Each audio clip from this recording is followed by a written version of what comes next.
मुख्यमंत्री शिक्षा पुरस्कार को ने आसिला गुरुत्वपूर्ण अपडेट। आरंभ है आवेदन।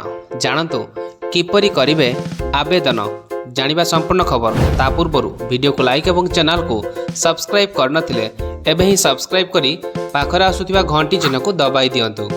राज्य में आरंभ होईची शिक्षा उत्सव।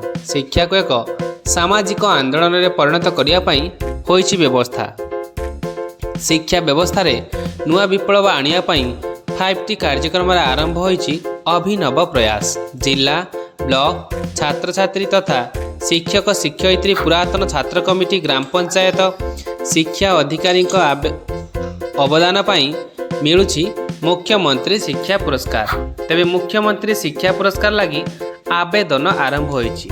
एथिरे 7टी वर्गर पुरस्कार प्रदान करा जिवो। ता सहित जिला और ब्लॉक समेत शिक्षण प्रतिष्ठान शिक्षक अधिकारी और आंचलिक साधन केन्द्र संयोजक पुरस्कार आवेदन निमंते आसंता 30 तारीख पर्यंत ऑनलाइन जरिया रे आवेदन ग्रहण करा जिवो। ता सहित msp.odisha.gov.in पोर्टल रे मुख्यमंत्री शिक्षा पुरस्कार पाई आवेदन करि पारिबे।